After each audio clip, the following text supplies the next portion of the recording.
Good morning, dear student. Today we will do the NCERT exercise of chapter number 11, Force and Pressure. So come to the question number 1. Question number 1 is give two examples each of the situation in which you push or pull to change the state of motion of object. Means यहाँ पे आपको कोई भी दो situation के example देने हैं push और पुल के, जिसमें आप किसी भी ऑब्जेक्ट की स्टेट ऑफ मोशन को चेंज कर रहे हो. स्टेट ऑफ मोशन मीन्स कि अगर वो रेस्ट में है आप उसको मूव करा रहे हैं, या फिर अगर वो मूव कर रहा है तो आप उसको स्टॉप कर रहे हैं. तो ऐसे आपको दो एग्जाम्पल देने हैं किसके, पुश और पुल के. तो आंसर में यहाँ पे हमने दो आंसर ये लिए हैं. पहला है पुश के दो example. We close drawer by pushing, we move a wooden box by pushing. Pull का आप एग्जाम्पल ले सकते हैं वाटर फ्रॉम वेल, या फिर हॉर्स पुल अ कार्ट. इस तरीके से आप कोई सा भी इसमें से, जरूरी नहीं है कि आप यही आंसर्स लिखो, आप दूसरे आंसर्स भी लिख सकते हो. ठीक है, फटाफट इसका स्क्रीनशॉट लेकर के इसको आप अपने कॉपी में कंप्लीट कर लेंगे. ठीक है बच्चों, अब आते हैं हम नेक्स्ट क्वेश्चन पे. Question number 2. क्वेश्चन नंबर 2 है give two example of situation in which applied force cause change in shape of object. ऐसी सिचुएशन के दो एग्जाम्पल देने हैं जिसमें शेप चेंज हो रहा हो. शेप चेंज हो रहा हो, आप बलून फुलाने का एग्जाम्पल भी दे सकते हैं, आप डो से रोटी बनाने का एग्जाम्पल भी दे सकते हैं. यहाँ पे हमने एग्जाम्पल किसका दिया है, रबर बैंड स्ट्रेच करने का, या फिर क्ले से डिफरेंट शेप्स के पॉट्स बनाने का. ठीक है, तो कोई भी दो एग्जाम्पल आपको यहाँ पे लिखने हैं. ठीक है बच्चों, अब हम आगे बढ़ते हैं. नेक्स्ट है क्वेश्चन हमारा fill in the blanks. Fill in the blanks का फर्स्ट और 2 क्वेश्चन आपने नोट कर लिया है ना बच्चों. अब आते हैं हम अगला फिलिंग द ब्लैंक्स में.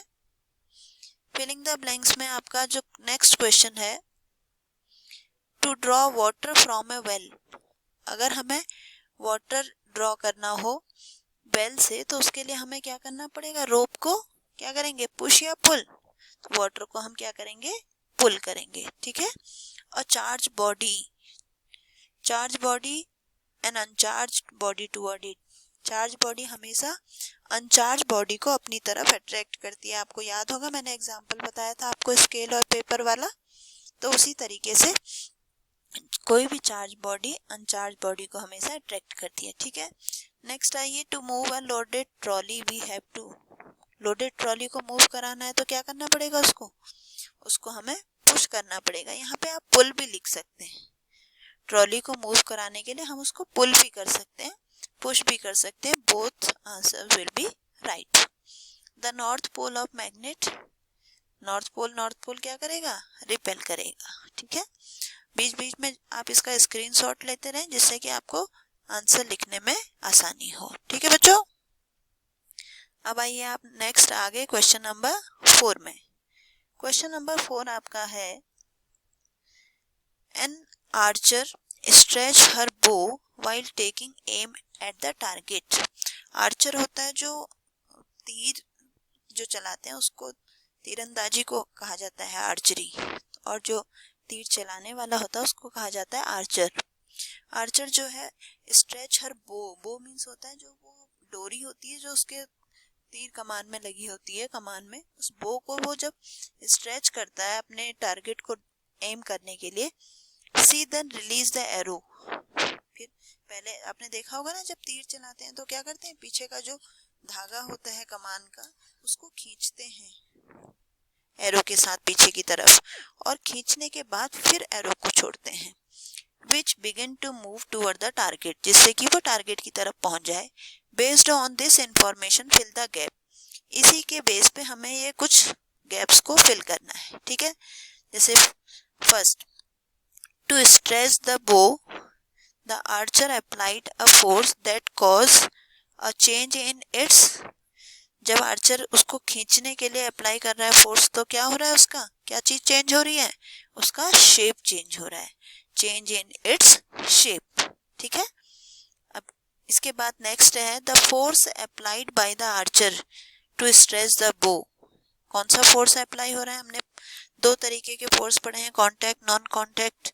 तो यहाँ पे कांटेक्ट है, कांटेक्ट में कौन सा फोर्स आएगा? यहाँ मस्कुलर फोर्स आएगा। ठीक है, next the type of force responsible for the change in state of motion of arrow is an example of. जब हम चेंज कर रहे हैं मोशन, मतलब एरो आपने बो पे रखा है और फिर उसको आप टारगेट की तरफ फेंक रहे हैं, तो वो कैसा एग्जाम्पल है? वो कांटेक्ट फोर्स का एग्जाम्पल है, क्योंकि दोनों ऑब्जेक्ट कांटेक्ट में है। ठीक है, नेक्स्ट आइए आप, while the arrow move toward the target. जब एरो जो है वो अपने टारगेट की तरफ मूव कर रहा है तो force acting on it are due to this and due to this, means due to gravity. जब वो टारगेट की तरफ जा रहा है तो उस पर दो फोर्स अप्लाई होंगे, एक तो ग्रेविटी और दूसरा फ्रिक्शन, जो कि उसके मोशन का अपोज करेगा। ठीक है, तो जल्दी से इसका भी आप स्क्रीनशॉट लेकर के इसको कंप्लीट करेंगे। ठीक है, अब आइए आप नेक्स्ट क्वेश्चन नंबर 5 पे। क्वेश्चन नंबर 5 में in the following situation identify the agent exerting the force and object on which it act, state the effect। अब आपको यहाँ पे कुछ एग्जांपल दिए हैं, आपको बताना है इसमें कौन से ऑब्जेक्ट पे कौन फोर्स लगा रहा है और किस ऑब्जेक्ट पे किस तरीके का फोर्स लगा रहा है और क्या उस पे इफेक्ट हो रहा है। जैसे पहला है squeezing a piece of lemon between the finger to extract its juice. जब आप लेमन को अपने हाथ में लेते हैं और उसका जूस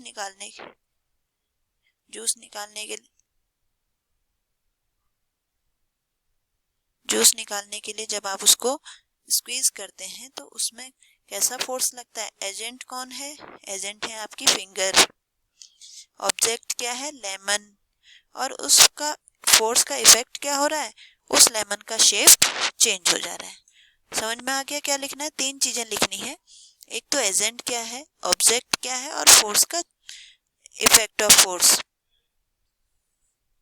ठीक है, तो सेकंड है आपका taking out paste from toothpaste tube. ठीक है बच्चों, taking out paste from toothpaste tube. तो इसमें ऑब्जेक्ट क्या है? ऑब्जेक्ट है टूथपेस्ट ट्यूब। ठीक, एजेंट आप सिर्फ 3 चीजें लिखेंगे, एजेंट क्या है? हमारी फिंगर। ठीक, ऑब्जेक्ट क्या है? टूथपेस्ट ट्यूब, और इफेक्ट क्या हो रहा है? इफेक्ट हो रहा है कि paste coming out means change in shape. ठीक है, 3 चीजें लिखनी है। फिर थर्ड वाला है a load suspended from A spring while it's other and is on A hook. अगर हम एक स्प्रिंग से नीचे एक लोड लटका दें तो उस पे क्या इफेक्ट पड़ेगा? अब इसमें एजेंट क्या है? एजेंट है लोड, जिसकी वजह से हो रहा है, और ऑब्जेक्ट क्या है? स्प्रिंग, और इफेक्ट क्या हो रहा है? Change in shape. ऐसे ही फोर्थ है the athlete making high jump. तो ऑब्जेक्ट क्या हो जाएगा? एथलीट। ठीक, एजेंट हो गया मसल्स ऑफ एथलीट, या एथलीट लिख लें। ऑब्जेक्ट क्या हो गया? एथलीट, और इफेक्ट क्या हो गया? स्टेट ऑफ मोशन उसकी चेंज हो गई। फटाफट इसका स्क्रीनशॉट लेकर के आप अगला आगे काम कर सकते हैं। अब आइए क्वेश्चन नंबर 6 पे। A blacksmith hammer a hot piece of iron while making a tool। जो ब्लैक स्मिथ है वो आयरन का एक पीस लेकर के उससे कोई टूल बनाना चाह रहा है। ठीक है, तो उसने उस आयरन के पीस को गर्म किया। How does the force due to hammering affect the piece of iron? Hammering से उस आयरन के पीस पे क्या इफेक्ट होगा? The force due to hammering cause the change in shape of iron and iron change the moulded shape to required tool. यानी कि जब हम उसको गरम हैमर से गरम आयरन पीस को जब हम मारेंगे तो क्या होगा? उसका शेप चेंज हो जाएगा और उसको रिक्वायर्ड शेप में हम कन्वर्ट कर पाएंगे। ठीक है बच्चों, तो आज हम इतना ही करेंगे, आगे की एक्सरसाइज हम कल करेंगे। Thank you.